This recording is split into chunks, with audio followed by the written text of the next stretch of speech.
Shalom, shalom, frères et sœurs en Christ. Bienvenue à la Rhapsodie du lundi 7 juin 2021. Rhapsodie écrite par le pasteur Christoya Kilomé. La lecture vous est offerte par les vérités de l'Évangile. Le thème d'aujourd'hui est « Combattez dans la prière ». Et le verset de Colossiens 4, verset 12, qui se lit comme suit. « Épaphras, qui est des vôtres, vous salue. Serviteur de Jésus-Christ, il ne cesse de combattre pour vous dans ses prières. » Fin du verset. Le pasteur Christ dit, l'expression traduite ne cesse de combattre dans l'écriture ci-dessus est agonizomai en grec. Et il ne s'agit pas juste d'un simple labeur qui signifie lutter. En fait, le premier synonyme est combattre, ce qui veut dire aussi lutter ou se battre contre un adversaire. Le même mot est ce que nous avons dans 1 Timothée 6, verset 12 qui dit « Combat le bon combat ». Or, Paul, par l'Esprit, dit aux chrétiens de l'église de Colosse qu'Épaphras a toujours combattu pour eux dans la prière. Il luttait contre les forces sataniques pour eux. Cela fait partie de ce que vous faites en intercédant pour les autres.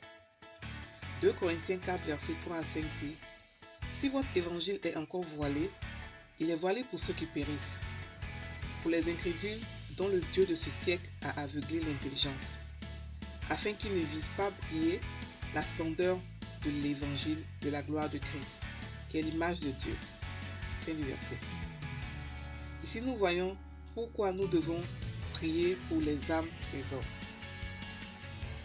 Peut-être avez-vous des membres de votre famille, des proches, des amis, des collègues et des voisins à qui vous avez rendu témoignage de Christ et qui ont refusé d'obéir à l'appel du salut. La parole de Dieu montre quel est le vrai problème, Satan, le Dieu de ce monde. Il a aveuglé leur intelligence. Pour ces personnes, vous devez combattre pour leur âme dans la prière. Vous agonisez dans l'intercession pour eux.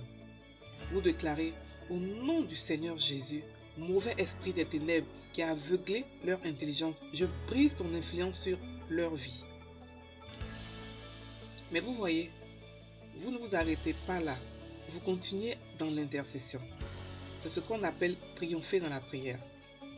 Vous œuvrez dans la prière concernant leur intelligence, afin que leur cœur soit ouvert au Seigneur et qu'ils soient guidés vers la parole de Dieu au nom de Jésus. Vous priez afin que la lumière du glorieux évangile brille dans leur cœur et qu'ils acceptent la grâce de Dieu pour leur salut. La présence de Dieu recouvre leur cœur et la parole de Dieu prévaut dans leur vie. Alléluia. Priez ainsi pour vos amis ou les membres de votre famille qui ne sont pas encore nés de nouveau et vous serez surpris du résultat. Louange à Dieu. Fin de la rhapsodie. Le pasteur Christ ici explique un genre de prière, la prière de combat. Beaucoup de chrétiens croient que la prière de combat, c'est aller commencer à chasser les démons, commencer à prendre des marteaux, des machettes et les découper. Non. La vraie prière, le vrai combat se passe dans la prière. C'est vrai que la Bible aussi parle aussi de le combat de la foi.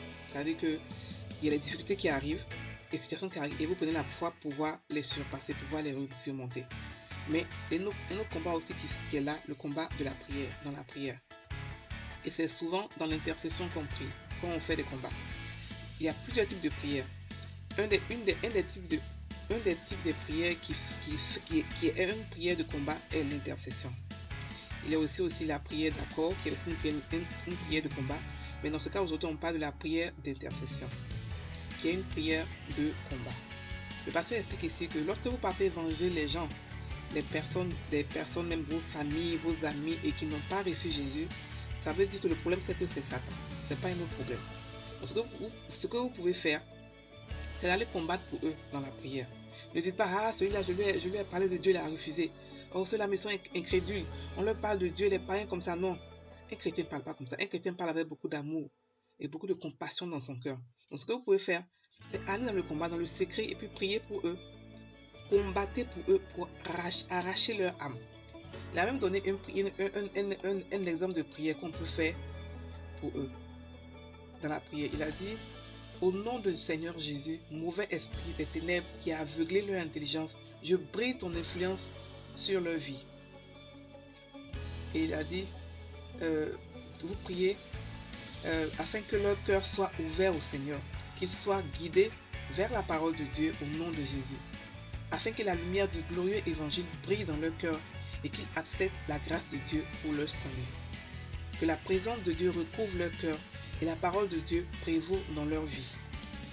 Voilà, c'est la prière que vous devez faire pour n'importe qui pour lequel vous priez et vous voulez annoncer l'évangile. Vous pouvez prier comme ça avant de l'avoir annoncé l'évangile ou après de l'avoir annoncé l'évangile. C'est une prière. La Bible dit que nous devons aller dans les nations, faire de toutes les nations nos disciples, ses disciples plutôt. Donc c'est comme ça, c'est ça le combat. C'est ça le vrai combat. C'est pas combattre pour tuer les démons. Les démons ne meurent pas. C'est ça le vrai combat. Le combat, c'est dans la prière. Et lorsque vous allez prier comme ça, vous allez agoniser en prière. Vous allez être rempli, non seulement rempli de Dieu, mais vous allez aussi en prière accoucher leurs âmes. Accoucher leurs âmes, c'est-à-dire que vous allez avoir les grognements de l'esprit, comme tu veux la parole, les grognements de l'esprit. Ça fait comme un accouchement, ça fait comme c'est bizarre. Il faudrait que vous expérimentez pour pouvoir comprendre ça. Mais vous accouchez leur âme. Vous priez pour que leur âme sorte des ténèbres. Vous priez pour que c'est pas une petite prière, c'est pas une prière de un jour, deux, c'est une prière de long terme. Vous priez jusqu'à ce que vous voyez le résultat se faire. C'est la prière d'intercession. La prière d'intercession n'a pas de fin tant que vous ne voyez pas le résultat. C'est pas comme la prière de foi où vous voyez le résultat rapidement. Non. La prière d'intercession, c'est une prière qui se fait à long terme. C'est une prière de longue haleine, c'est une prière de combat. Voilà. Donc, on va maintenant faire la prière, répéter la prière de la rhapsodie aujourd'hui. On répétez après moi. Seigneur Jésus, je prie pour que la lumière du glorieux évangile brille aujourd'hui dans les cœurs de plusieurs personnes qui n'ont pas encore reçu le salut, les faisant passer des ténèbres à la lumière.